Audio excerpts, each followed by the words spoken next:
जिस प्रकार कहा था गीधराज जटायु ने, भगवान राम ने जब गीधराज से कहा कि गीधराज, यदि तुम्हारे मन में जीने की इच्छा हो तो मैं चंद्रमा को निचोड़ के सारा अमृत तुम्हारी चोंच में डाल के तुम्हें पुनर्जन्म दे सकता हूं, तुम्हारे नए पंख आ जाएंगे जो रावण ने काट दिए हैं, यदि तुम जीना चाहते हो तो।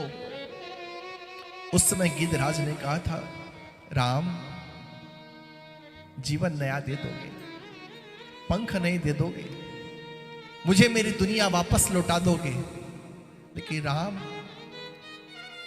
जिन चरणों की रज को पाने के लिए शेष महेश शारदा तरसते हैं, जिनके चरणों की धूलि के लिए बड़े बड़े ऋषि मुनि महात्मा तरसते हैं, उन चरणों की धूलि में नहीं, जिनके चरण हैं उन राम की गोद में मैं पड़ा हूं। मैं अधमों में अधम हूं, मैं पापी हूं, मैं अज्ञानी हूं, और जिस अधम के ऊपर ये राम कृपा हुई है, ये राम गोद मिली है, राम क्या ये दोबारा मिलेगी?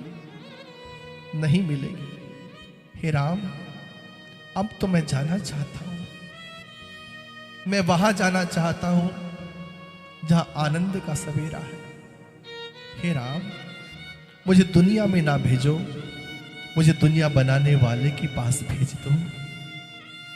मुझे नहीं चाहिए, मुझे ये गोद नहीं मिलेगी।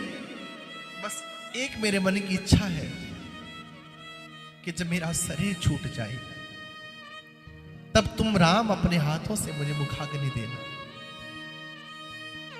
बस मेरे अंतिम यही प्रण है प्रभु, और मैं यही चाहता हूं कि मेरा शरीर त्यागने के बाद तुम्हारे कर कमलों से इस देह को अग्नि मिले, और मैं कुछ नहीं चाहता। जटायु ने प्राण त्याग दिए। राम जी ने कहा, गीधराज, हे भक्तराज, तुम्हारा प्रेम इतना दिव्य है, ये राम सन्यासी होके वनवासी होकर के भी अग्नि लगाएगा तुम्हारे शरीर को, लेकिन मैं तुम्हें उस स्थान पर अग्नि दूंगा जिस स्थान पर कोई मरा नहीं होगा। और राम जी ने सारी धरती को निहारा, पूरी पृथ्वी को निहारा, कहीं कोई जगह ऐसे नहीं मिली जहां गीधराज जटायु को अग्नि दे सके। तब राम जी ने सोचा, गीधराज, तुम्हें अग्नि देने के लिए कोई स्थान नहीं है। राम जी ने अपना बायां हाथ आगे किया और अपनी गोद से उठा के गीधराज को अपने हाथ पर रखा और कहा कि हे गीधराज, ये धरती इस लायक नहीं है कि तुम जैसे महान भक्त का स्पर्श कर सके, इसलिए मैं तुम्हें धरती पर नहीं, मैं तुम्हें अपने हाथों पर मुखाग्नि दूंगा। और राम जी ने अपने हाथों पर गीधराज को रखा और अपने दाहिने हाथ से मुखाग्नि दी है। जय जयकार हुआ है, जय जयकार।